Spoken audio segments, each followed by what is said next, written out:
गेल्या 5000 वर्षापासून बोललं जाते त्या बळीराजाला मी प्रथम वंदन करतो. आणि हे बळीचं राज्य यावं म्हणून अनेक बहुजन महामानवांनी त्याग केलेला आहे, बलिदान केलंय. त्या सर्व समतावादी परंपरेला मी वंदन करतो. आजच्या कार्यक्रमाचे अध्यक्ष आमचे गुरुवर्य आदर्श डॉक्टर रावसाहेब कसबे, त्यानंतर त्यांनी हा कार्यक्रम घडवून आणला की आमचे मित्र राकेश वानखेडे, ज्यांनी इथं आपले विचार मांडले, निशा शिवरकर मॅडम,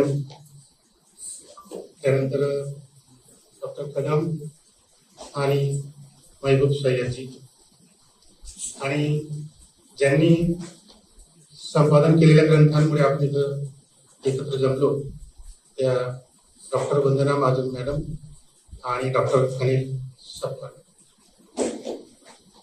इथे बरेच मुद्दे असे काही मांडले गेले आहेत की ज्याच्यावर खूप काही बोलता येईल, परंतु 20 मिनिटांमध्ये फुले विचार आणि फुले साहित्यावर बोलणं म्हणजे अवघडच आहे.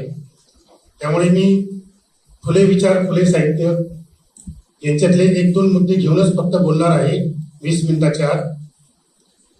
मगाशी माझे सहकारी वक्ते राकेश वानखेडे यांनी बरेच मुद्दे इथं मांडलेत. त्यापैकी बऱ्याच मुद्द्यांशी मी सहमत आहे, मुख्यतः हंटरच्या मुद्द्यावर मी सहमत आहे. पण नेवाळ्यांच्या बद्दल त्यांनी जी काही मांडणी केली त्याच्याशी मात्र मी असहमत आहे. नेवाळ्यांची केवळ एक हिंदू कादंबरी जरी डोळ्यासमोर ठेवली तर मोहेंजोदडो हडप्पा इथून सुरू झालेल्या अब्राह्मणी संस्कृतीचा जो प्रवाह आहे तो नेमाड्यांनी आजच्या संदर्भातल्या आजच्या काळातल्या अगदी खेड्यापाड्यात जाऊन जो एक सांस्कृतिक प्रवाह प्रगल्भ झालेला दिसतोय त्यांच्या कादंबरीमध्ये, तर नेमाड्यांनी हे जे काही धाडस केलेलं आहे अब्राह्मणी सांस्कृतिक प्रवाहाचा प्रगल्भपणा त्या कादंबरीत मांडून मला वाटतं एवढं धाडस दुसऱ्या कुठल्या लेखकाने अजून केलेलं नाही.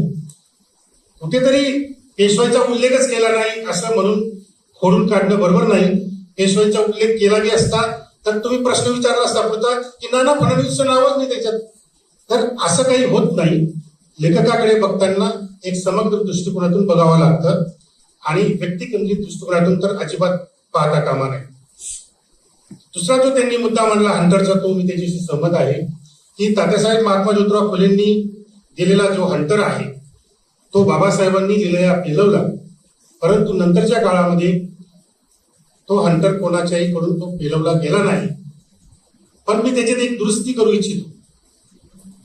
तात्यासाहेब महात्मा ज्योतिराव फुलेंच्या नंतर आणि बाबासाहेब आंबेडकरांच्या नंतर हा हंटर जर व्यवस्थित पेलवला असेल तर ते 2च व्यक्ती भारतामध्ये आहेत. एक म्हणजे स्वामी पेरियार, ज्यांनी फुलेवादाला निरीश्वरवादाची जोड देऊन फुलेवादाचा विकास केला, त्याच्यावर चळवळ उभी केली, संघटन उभं केलं. एवढंच नाही तर त्याच्या आधारावर राजकीय पक्ष स्थापन केला आणि राजकीय पक्ष स्थापन करून तिथे त्यांनी आज तागायत त्या पक्षाचा अब्राह्मणी संघर्ष सुरू आहे, स्वामी पेरियार. आणि त्यानंतर दुसरं नाव आपल्याला घेता येईल फुलेवादाचा विकास, मार्क्सवादाची जोड देऊन कॉम्रेड शरद पाटलांनी जो काही विकास केलेला आहे तो दुसरं उदाहरण मला सांगता येईल. आता हंटर पेलवण्याची जी बात आहे, अलीकडे बाबासाहेब आंबेडकरांच्या नंतर किंवा हे 2 उदाहरणं सोडल्यानंतर डावे आणि पुरोगामी, तर डाव्यामध्ये समाजवादी येतात, कम्युनिस्ट येतात, आणि पुरोगामीमध्ये फुले आंबेडकरवादी येतात आणि तत्सम विचारसरणीचे लोक येतात. तर स्वातंत्र्यानंतरच्या काळामध्ये बहुसंख्येने जे डावे पुरोगामी आहेत हे आगतिक जीवन जगत आहेत. म्हणजे एखादी अशी एक परिस्थिती निर्माण होते की ज्या काळामध्ये योग्य निर्णय घ्यायची आवश्यकता असते, धाडसाने तो निर्णय घ्यायची आवश्यकता असते, त्या काळामध्ये या देशातले डावे पुरोगामी अगतिक बनतात. ज्याला आपण म्हणतो पुढत्याला काडीचा आधार, आणि मग ती काडी तुम्हाला कुठेही घेऊन जाते, कुठल्याही काठावर तुम्हाला घेऊन जाते. तर ही जी काही अगतिकता आहे डाव्या पुरोगामांमध्ये तिची उदाहरणं आहेत आपल्याकडे. 1975ला काँग्रेसने आणीबाणी लादली आणि सगळ्या डाव्या पुरोगामाने सांगितलं लोकशाही धोक्यात आली, संविधान धोक्यात आलं, आणि ते इतके आगतिक झालेत की त्या आगतिकतेपोटी ते सरळ जनसंघाला जाऊन भेटले. त्या काळामध्ये जनसंघांचं कुठेही वर्चस्व नव्हतं. एखाद दुसरं जर राज्य सोडलं तर तिथे कुठेतरी त्यांचं जनसंघाचं अस्तित्व होतं. परंतु या डाव्या पुरोगाम्यांनी जनता पक्षाच्या नावाने संघाशी जी दोस्ती केली, जनसंघाची जी दोस्ती केली, तर 2 आमदार निवडून येणं जिथं मुश्किल होतं तिथे जनसंघाचे 76 खासदार या डाव्या पुरोगाम्यांनी निवडून आणले. आणि त्या जनसंघाला नंतर जे काही भाजपचं सैतानी स्वरूप जे आलेलं आहे आज, तर पुन्हा डावे पुरोगामी अगतिक झाले. इतके अगतिक झाले की आता लोकशाही धोक्यात आली, संविधान धोक्यात आलं. आणि मग काय करायचं? चला सरळ काँग्रेसच्या वोटामध्ये चला. काँग्रेसला नष्ट करायचं असेल तर संघ जनसंघाची बी टीम बनायचं का? आणि भाजप संघाला जर नष्ट करायचं असेल तर काँग्रेसची बी टीम बनायचं का? हा सर्वात महत्वाचा प्रश्न आहे. पण ए टीम बनत नाही का आपण कधी? आहेत उदाहरणं आपल्याकडे ए टीम बनण्याचं. स्वामी पेरियार यांनी ब्राह्मणी काँग्रेसला 1925ला लाथ मारली. हे स्वामी पेरियार काँग्रेसमध्ये इतके मोठे नेते होते की ज्यांना दक्षिणेकडचे गांधी म्हटलं जायचं. एवढ्या मोठ्या नेतृत्व पदावर असलेला स्वामी पेरियार नावाचा माणूस हा 1925ला आरक्षणाच्या प्रश्नावर, आरक्षण म्हणजे SC, ST, OBC मायनॉरिटीज, आता त्या काळामध्ये SC, ST, OBC हे शब्द नव्हते, परंतु ब्राह्मणेतर शब्द वापरला जायचा. तर आजच्या संदर्भात त्यावेळेचे SC, ST, OBC मायनॉरिटीज यांच्या आरक्षणाच्या प्रश्नावर काँग्रेसला लाथ मारली स्वामी पेरियारनी. आणि नंतर मग फुलेवादाचा विकास निरेश्वरवादाची जोड देऊन केला. आणि एकाच वेळेस संघाच्या सांस्कृतिक जो ब्राह्मणी सांस्कृतिक वाद होता त्याच्याही विरोधात आंदोलन केलं आणि काँग्रेसच्याही विरोधात आंदोलन केलं. स्वाभिमानी चळवळ उभी केली, संघटन उभं केलं. एवढंच नाही तर राजकीय पक्ष स्थापन केला 1947 साली, DMK नावाचा, द्रविड मुनेत्र कळघम नावाचा. आणि 20 वर्षाच्या आत यांनी तामिळनाडूमधून काँग्रेस खतम केली. ती आज तागात खतम आहे. काँग्रेसला खतम करण्याचा फायदा असा झाला की काँग्रेस नसल्यामुळे तामिळनाडूमध्ये संघ आणि जनसंघ पाय रोवू शकले नाहीत, दिवाऱ्याला सुद्धा नाही. लक्षात घ्या, जोपर्यंत ब्राह्मणी छावणीचा एकमेव काँग्रेस पक्ष होता तोपर्यंत काँग्रेसच्या विरोधात लढता लढता कम्युनिस्टांची ताकद वाढली, कम्युनिस्टांचे पक्ष स्थापन झाले, समाजवादी चळवळ मोठी झाली, समाजवाद्यांचे पक्ष स्थापन झाले. आणि एवढंच नाही तर या समाजवाद्यांची सत्ता काही राज्यामध्ये आली आणि कम्युनिस्टांची सत्ता काही राज्यांमध्ये आली. तर ब्राह्मणी छावणीचा एकच जर पक्ष असेल तर त्याच्या विरोधात लढता लढता आपण ए टीम बनत असतो. पण जर ब्राह्मणी छावणीमध्ये एकाच वेळेस नुरा कुस्ती खेळणारे 2 ब्राह्मणी पक्ष असतील, काँग्रेस आणि भाजप, तर तिथे तुम्हाला ए टीम बनण्याचा वाव अजिबात राहत नाही. हे आपण लक्षात घेतलं पाहिजे.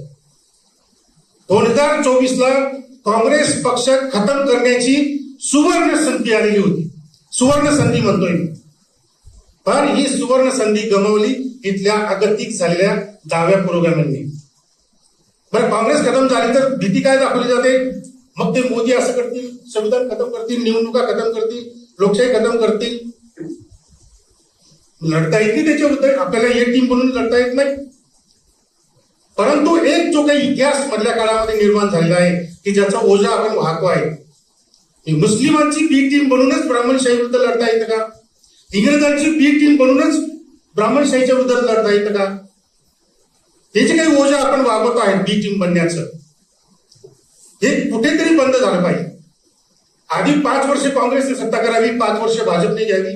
आता हा करार वाढत वाढत 10 वर्षापर्यंत आलेला आहे. 10 वर्ष भाजप, 10 वर्ष काँग्रेस. हा उद्योग किती दिवस करत बसायचा? आणि ज्यांनी एक टीम म्हणून काम केलं त्याचा कुठेही उल्लेख नाही, त्याचा कुठेही काही त्यांच्याबद्दल बोललं जात नाही. यशवंतराव होळकरांनी एकाच वेळेस ते इंग्रजांच्याही विरोधात लढत होते आणि पेशवाईच्याही विरोधात लढत होते.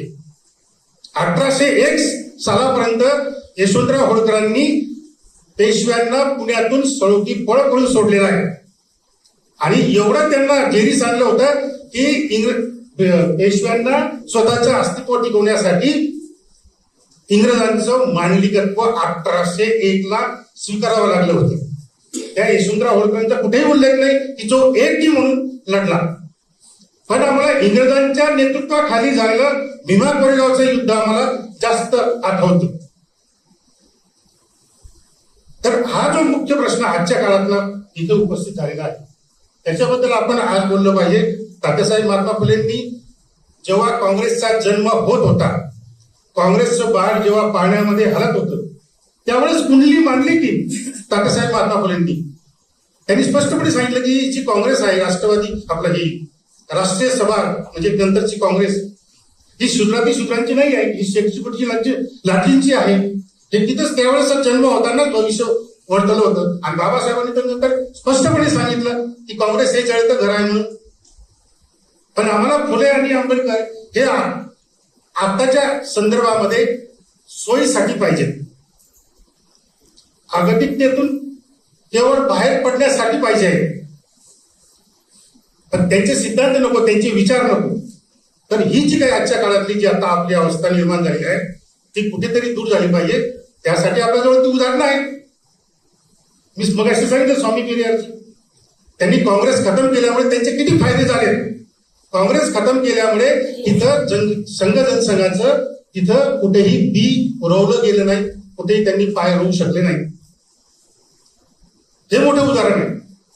त्यानंतर कॉम्रेड शरद पाटलांनी फुलेवादाचा जो काही विकास केला महाराष्ट्रवादाची जोड देऊन, त्याची कुठेही चर्चा होत नाही. म्हणजे आमच्या डाव्या प्रोग्रामांना फक्त आता राहुल विरुद्ध मोदी आणि मोदी विरुद्ध राहुल याच्या पलीकडे काही दिसतच नाही. शरद पाटलापर्यंतचा प्रवास तर फार लांबचा आहे. तर हे सगळं कुठेतरी थांबलं पाहिजे आणि एक टीम बनण्याचा प्रयत्न केला पाहिजे. तर आपण खऱ्या अर्थाने फुले आंबेडकरवादी होऊ. अन्यथा पुन्हा बी टीम म्हणून जगण्यामध्ये अगतिकपणे जगण्यामध्ये आपण कुठेही बहुजनवादाचं किंवा फुले शाहू आंबेडकरांचं राजकारण उभं करू शकणार नाहीत. ते केलं पाहिजे. आणि म्हणून एकतर काँग्रेस खतम झाली पाहिजे, एकतर भाजप खतम केली पाहिजे आणि एकाच ब्राह्मणी पक्षाच्या विरोधात लढता आपण आपलं ए टीम बनवून फुले शाहू आंबेडकरांचं राजकारण उभं केलं पाहिजे, जातीयंताचं राजकारण उभं केलं पाहिजे. त्याशिवाय आपल्याला दुसरा पर्याय नाही. धन्यवाद. जय भीम, जय शिवराय.